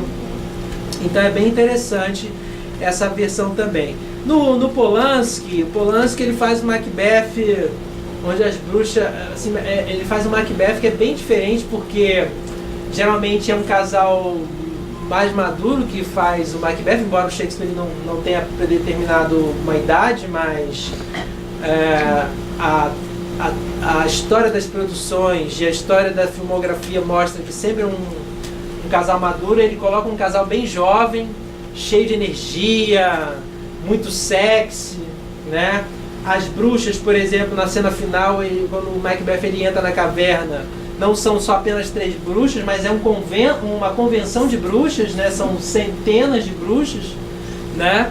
E é bem interessante também, mas é um filme que acaba, eu acho, sufocando um pouco, mas enfim. Tem essa cena aqui do filme do Akira Kurosawa, que essas 3 bruxas, elas se fazem, é uma bruxa só, né? Ah, não, eu ia perguntar se tem algum desses filmes que é com o Patrick Stewart, que ele muda a coisa histórica, eu acho que bota na Segunda Guerra Mundial e as 3 bruxas são 3 enfermeiras de guerra. Tem sim. Tem sim. Eu acho que é esse do Joe Macbeth, que tem as enfermeiras. Acho que é esse. Se eu não me engano é esse. Tem sim, mas tem. Ele faz são enfermeiros, né, que estão ali e tal. Esse é uma... Bom, eu acho bem interessante o filme do Kurosawa, porque, é claro, é uma transposição para uma outra cultura, para um outro mundo, o Japão medieval. E você vê como funciona, assim como ele já tinha... Ele vai fazer em Han, né? Que ele vai trazer o Rei Lear depois. Aqui a Lady Macbeth, na versão, tentando limpar as mãos. Ele faz toda uma versão. Eu vou ler daqui a pouco a questão das bruxas, mas eu resolvi antes fazer uma reflexão sobre o ator, para o ator, o que representam, né? Eu acho assim que não é um dos papéis mais difíceis para o ator, mas obviamente, como toda a dramaturgia shakespeariana, ela é muito exigente, né? Então, Lady Macbeth são personagens que exigem do ator tanto intensidade psicológica, porque eles vão mudando, né? Existe uma psicologia, por exemplo, O Macbeth, ele quase que tem um colapso nervoso quando ele vê o fantasma do banco na festa, mas ele não desaba, né? Então, é interessante ver. Então, como é que um ator, vocês vão perguntar, como é que um ator vai fazer essa transposição cênica, ele sendo um soldado que ele já tendo visto as bruxas, já tendo visto todo o sangue, ele se gela com a culpa da visão do fantasma de banco, né? Então é um desafio para o ator fazer isso. E ele convencer a sua plateia que ele está ali quase numa síncope psicológica, mas que ele não chega de fato a cair, porque a Lady Macbeth vai ajudá-lo, né? Então ele tem que ter essa densidade psicológica, quanto saber trabalhar com a transição de tons, porque obviamente a peça é muito rápida. Eu não vou poder falar disso tudo, porque obviamente a peça ela dá a leitura a muitos temas, mas por exemplo, um dos temas principais de Macbeth é o fazer, é a ação. Inclusive, o verbo fazer, em inglês, do, did, done, ele é uma das peças que tem mais ocorrência, esse verbo, porque ele não é só mostrado no palco, uma ação que é de uma intensidade muito forte, mas também ela é falado, as pessoas falam sobre a ação, o fazer, the deed é o que? O assassinato, então não falam o assassinato, eles falam the deed, né? I have done, então eu fiz isso. Então quer dizer, você precisa saber, o ator ele precisa saber trabalhar com essa transição de tons em curto espaço de tempo. E tem que ter um preparo físico que dê conta dos diferentes estados psicológicos dos personagens, sem ser, obviamente, histriônico, como o Hamlet já lá falava, né, na lição dos atores, né? Então, não gritem, né, não berrem, né, sejam contidos, mas como mostrar isso, obviamente, é uma... Eu estou colocando como humilde leitor de Shakespeare, não seria jamais um ator, não tenho nem preparo, nem a bossa para tal, mas eu fico pensando assim nos desafios que o ator ele tem tanto para interpretar o Macbeth quanto a Lady Macbeth, né? Principalmente porque tem essa continuidade, né, de movimentos, essa transição muito grande. Outro elemento que vai conduzir a peça é o terror, né, da violência. Ele é um dos fios condutores da peça. Macbeth é um militar, um soldado cuja capacidade para a brutalidade é inicialmente comemorada, já que ele estava do lado do rei, né? Mas obviamente depois ele vai ser o mau rei. O assassinato do rei Duncan acontece logo no início da peça, e todo o resto é dedicado à exploração das mentes perturbadas de Macbeth e Lady Macbeth. Acho que eu exagerei um pouco aqui, porque na verdade não é todo o resto. Mas obviamente a gente vê o que eu quis dizer, né? Minha professora falava assim, o que você quis dizer quando você escreveu isso aqui? Eu falei, não sei, professora. Ela falou assim, não, quando você escreveu, você e Deus sabiam, agora só Deus sabe. Né? Mas agora repreendendo o que eu escrevi aqui, eu quis dizer, na verdade, que a partir do assassinato de Duncan, começa a exploração mais profunda da psicologia dos personagens. E aí também é uma outra diferença do texto shakespeariano para as suas fontes, que é esse assassinato logo no começo da peça, né? Porque se você pega o Holinshed tem toda uma série de acontecimentos ainda, mas aí o Shakespeare não resolve essa questão, vamos matar logo, vamos focar na necessidade dos personagens e tudo mais. O que? Mais um ponto para ele, principalmente se a gente está falando de um texto que é a dramaturgia, que está acontecendo ali, que tem um tempo específico para andar, né? A culpa de Macbeth não é algo que é colocado como um tema central, e que, no entanto, permite aos leitores e espectadores o acesso à experiência da ação contínua dos personagens. A ação é um dos principais elementos da tragédia. Já falei um pouco sobre isso. Mas é interessante, assim, pensar. É claro que isso é uma leitura que eu estou trazendo para vocês. Vocês podem concordar ou não, ver depois na sua própria leitura. Mas assim, a gente vê que, diferentemente de outros personagens que vão se torturar, né? Hamlet fica pensando, devo ou não fazer isso, porque né? Afinal de contas eu vou cometer um assassinato, e se na verdade aquele espírito que apareceu para mim foi um espírito do mal, né? Que assumiu a forma do meu pai, me levando a fazer uma ação terrível que vai me levar ao inferno. Então, tipo assim, não tem isso em Macbeth, né? Em Macbeth, ele vai e faz, tem, claro, a densidade psicológica, é claro que a gente pode dizer que tem uma questão da culpa ali, mas não é uma questão que fica martelando durante o texto, porque a ação é mais forte, né? Ele vai, a partir do momento que ele comete um assassinato, ele vai, comete outro, então ele vai numa torrente ali, uma coisa vai levando a outra, né? Então, mas ao mesmo tempo, essa fusão entre a ação e a densidade psicológica, ela não permite assim respostas fáceis, assim. E aí eu vou fazer algumas perguntas, assim, eu vou pensar, assim, a gente pode se colocar algumas perguntas. As bruxas sabem realmente o que irá acontecer ou jogam com a linguagem para conduzir Macbeth a um trágico destino, né?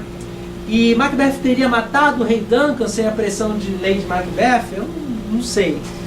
Aí no texto do Elvio Pereira, Cotrim, está escrito assim, ó: as bruxas, the Weird Sisters, né? É interessante que...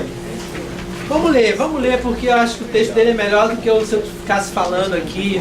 Então, o texto dele está bem escrito, bem estabelecido. Então, Macbeth é a única peça shakespeariana onde há a presença de bruxas. Pensa-se que Shakespeare escreveu a tragédia em torno de 1606 para comemorar a ascensão, né, após a morte da rainha Elizabeth, em 1603, do rei Jaime I da Escócia ao trono da Inglaterra. Como eu já falei aqui hoje, Jaime se orgulhava da sua erudição, especialmente sobre a feitiçaria, tema de seu livro chamado Demologie, de 1597. As bruxas eram figuras muito presentes no imaginário da época. As bruxas de Shakespeare têm como principal característica a ambiguidade. Tanto em sua fala, tudo que é dito por elas possibilita mais de uma interpretação, como em suas aparências. Elas parecem mulheres, mas possuem barbas. As três bruxas, ou Weird Sisters, aparecem em 3 momentos da peça jainesca. Na primeira cena do ato 1, a sua aparição funciona como uma espécie de prólogo, sendo elas as responsáveis por anunciar o tom sombrio e noturno que será o mote de toda a peça.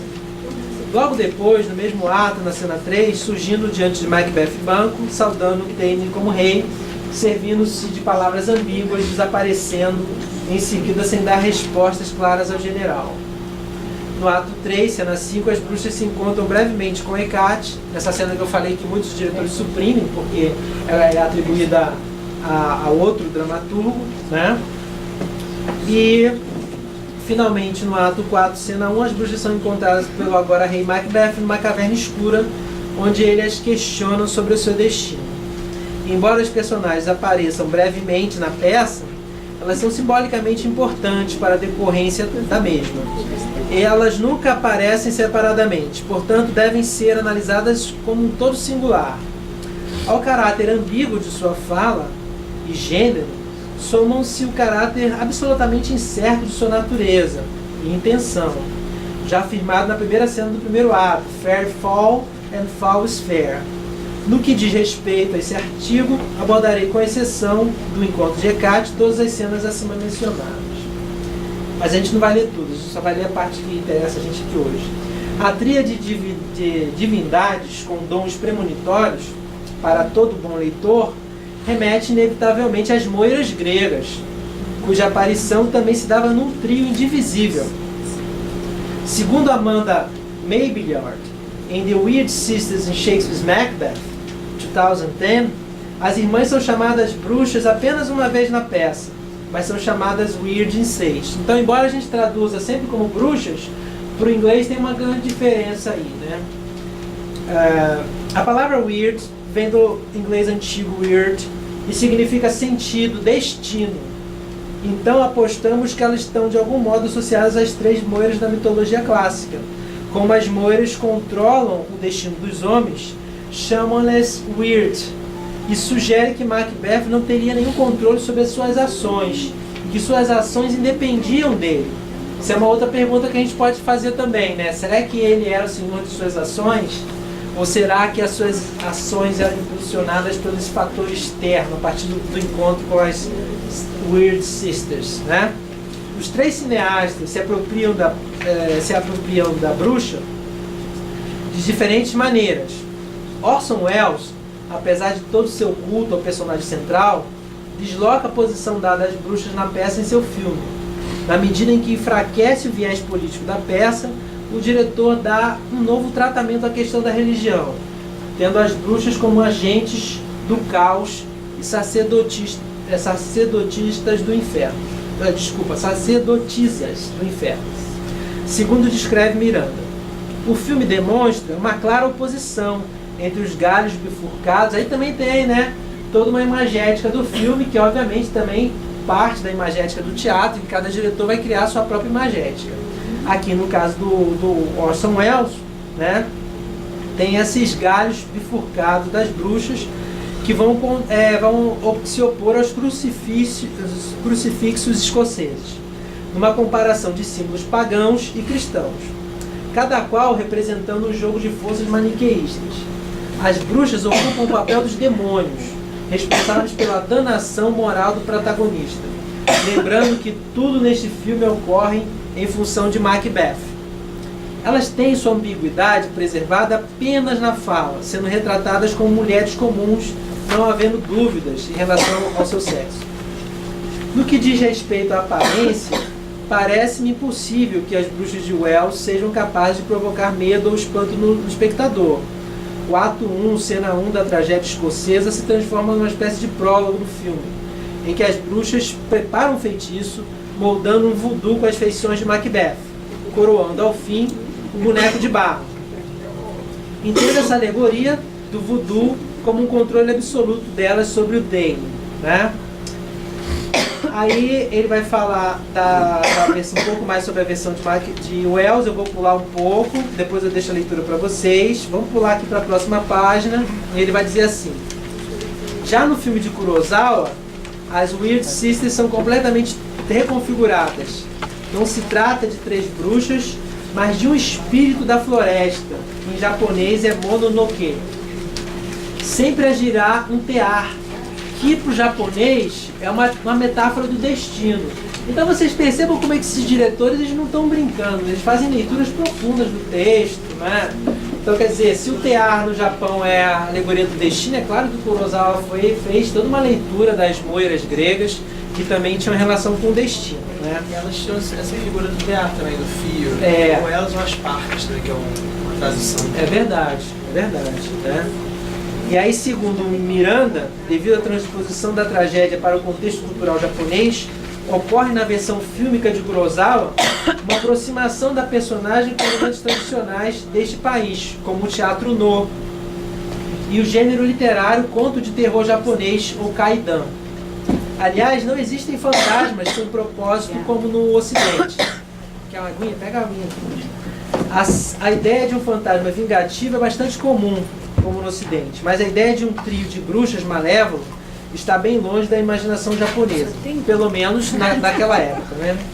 A maldade gratuita das bruxas de Shakespeare é inconcebível, né? E aí depois ele vai dizer que o Kurosawa tenta recriar uma atmosfera mais soturna, e aí na página 55 ele vai a Polanski e vai dizer assim: Polanski, por sua vez, se serve das bruxas, 55, aqui debaixo dessa figura aqui. Polanski, por sua vez, se serve das bruxas para enfatizar sua estética do grotesco e da violência.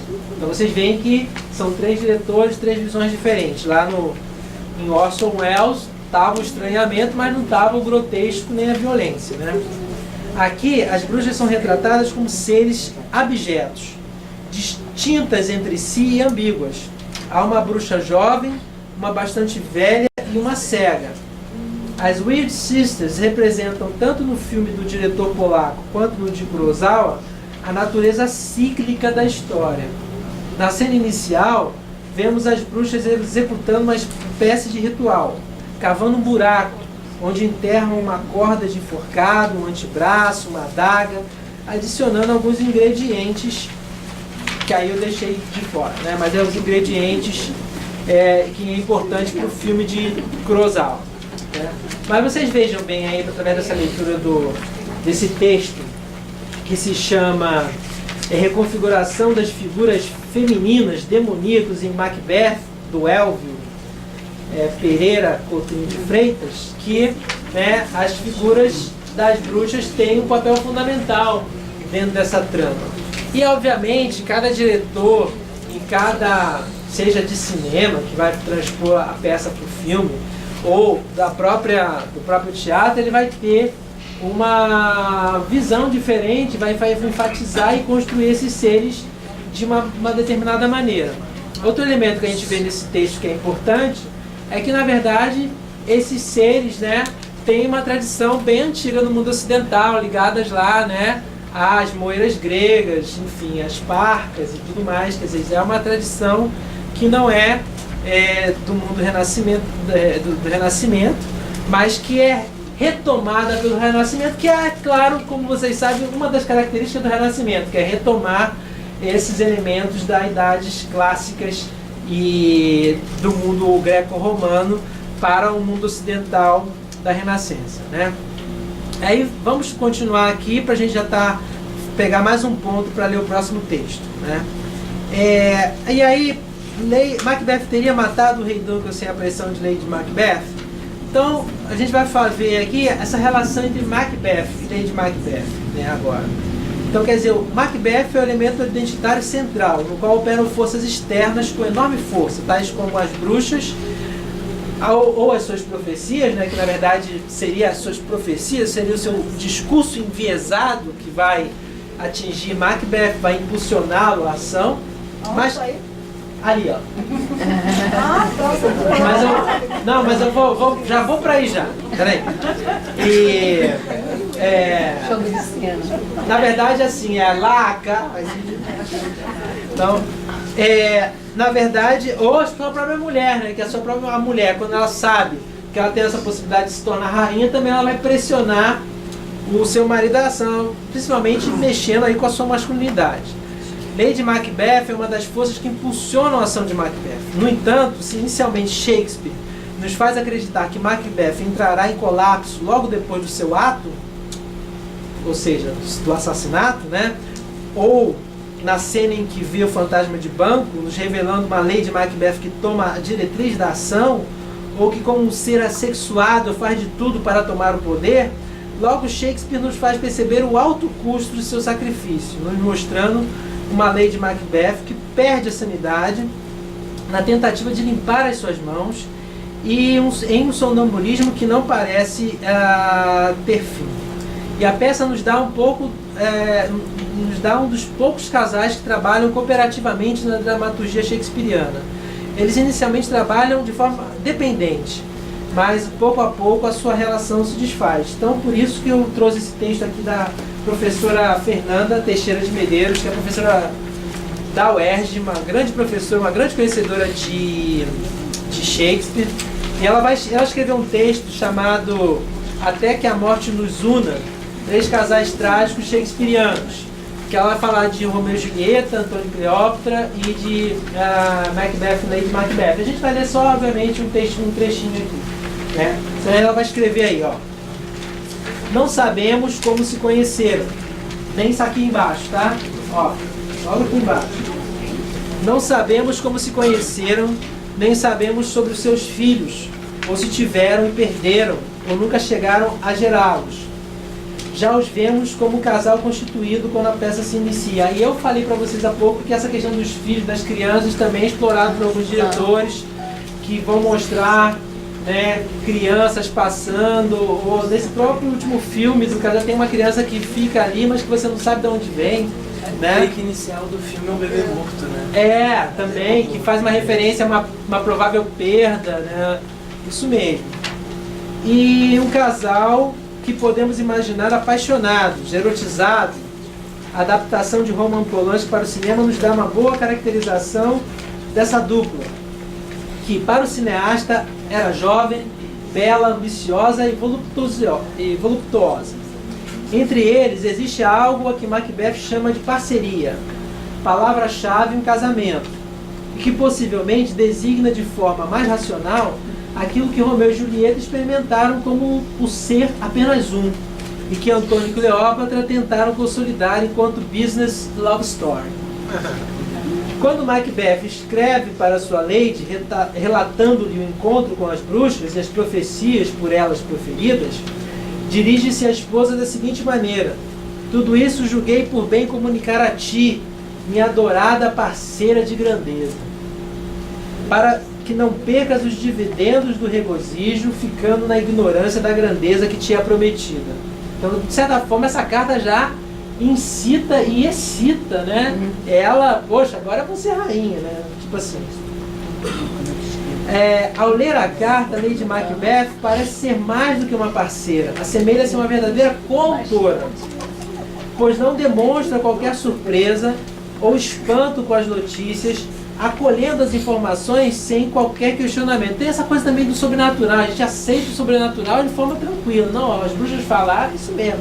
Agora cabe a gente agir, né? Então tem uma apreensão do sobrenatural de uma forma muito, como um elemento dado, né? Muito interessante também pensar esse outro aspecto, daria um ótimo estudo também, né? A sugestão do título real dado pelas estranhas irmãs a Macbeth, título que ele automaticamente estende à esposa, faz com que ela pense de imediato no futuro e nas providências que precisará tomar para contaminar com seu brilho o leite da bondade humana que ela supõe constituir a natureza do marido. Como tudo nessa peça se mostra doente, a doença também é um outro dos temas, né? Uma das imagens mais recorrentes do texto, também esse formato de parceria padecerá de uma doença ou já estará doente desde o início. Nesse casal opera a lógica das inversões, que rege toda a peça. Fair is fall, fall is fair, conforme dizem as bruxas na cena de abertura. O bem e o mal é tudo igual, na feliz tradução de Manuel Bandeira. O belo é feio, o feio é belo. Mulher é homem, homem é mulher.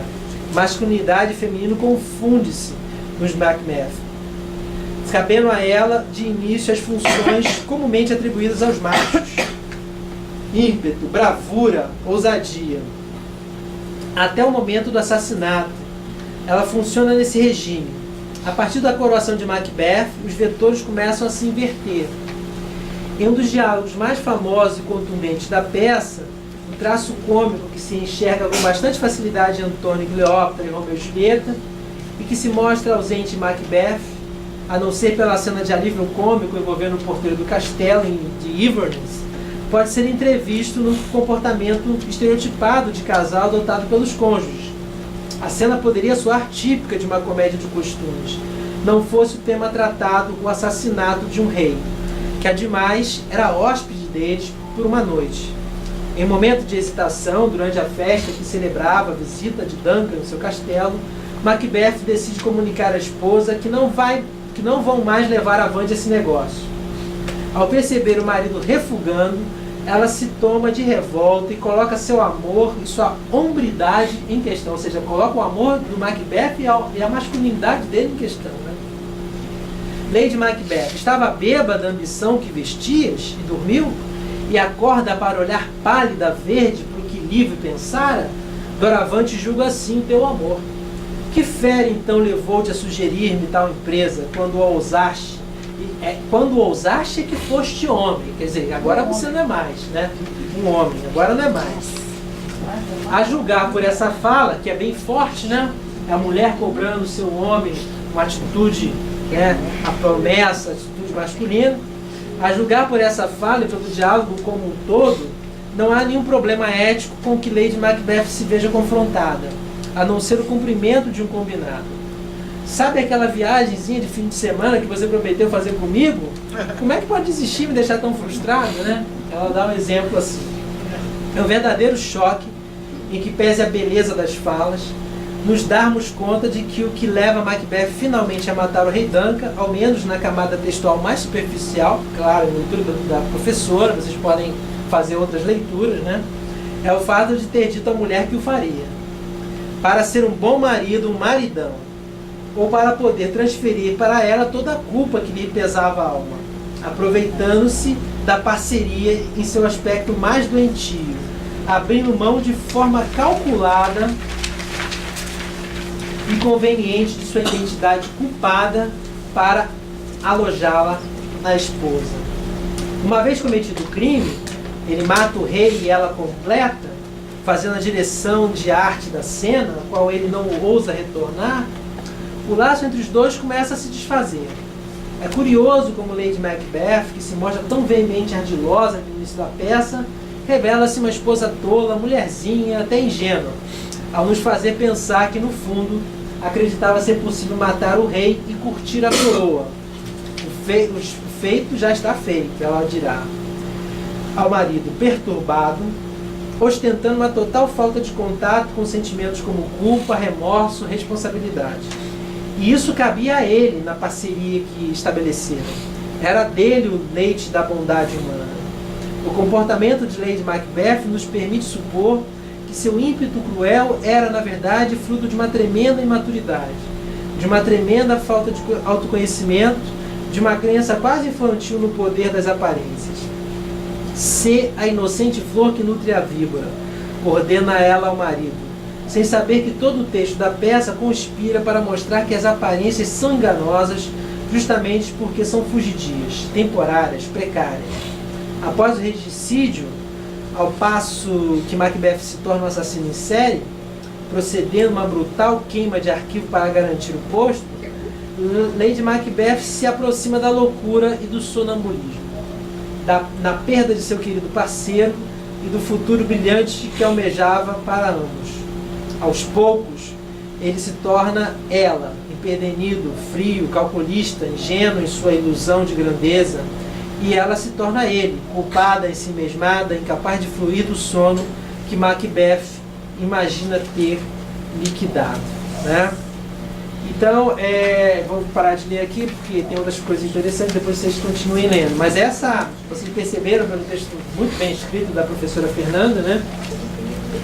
Que existe aí uma simbiose que se constitui e que depois vai se desfazendo. Quer dizer, essa simbiose que estava no início da peça, aos poucos ela vai deixando de ser, né? Já falei do papel das bruxas, não vou repetir. Então, esse é um dos temas principais. Faltam 10 minutos para a gente terminar, mas antes eu queria terminar com um aceno ao futuro, assim, para o nosso próximo encontro. Bom, primeiro, antes de ir para esse aceno ao futuro, uma coisa interessante para quem não sabe é que o termo a peça escocesa, ou the Scottish Play, né, ou a peça do bardo, são formas assim utilizadas por alguns atores e diretores para se referir à peça Macbeth, porque ela tem assim uma aura meio misteriosa, né? Porque há um longo histórico de superstição envolvendo a peça. E por isso muitos atores e diretores evitam falar o nome da peça e dos personagens principais no contexto teatral até hoje, principalmente se você vai para o mundo anglo-saxão. Então, mesmo treinando, falando, sempre evita-se falar o nome da peça e evita-se falar o nome dos personagens principais no contexto do teatro. E a menção a esses nomes de maneira descuidada pode ser sujeita a rituais contra os efeitos negativos da menção descuidada da peça. Existe muito isso entre os nossos colegas de teatro. Eu digo mais, a maldição é real, tá? Me atingiu. No dia que eu falei esse nome no ensaio, quebraram um lustre.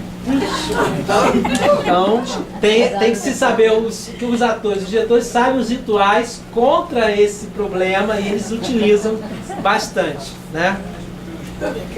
E para o próximo encontro, eu ia sugerir assim, agora um encontro mais de reflexão sobre as suas próprias leituras e de repente trazer mais um tema que eu ainda vou pensar assim, que seja talvez importante, central na peça.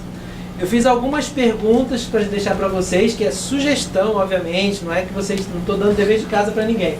Essa é uma sugestão para vocês pensarem. Eu pensei assim, vamos pensar o que seria um herói trágico e pensar a partir dessa questão se Macbeth pode ser descrito como um herói trágico, né? Será que ele pode ser descrito como um herói trágico? Pode, não pode? Quais as partes da peça que me marcaram?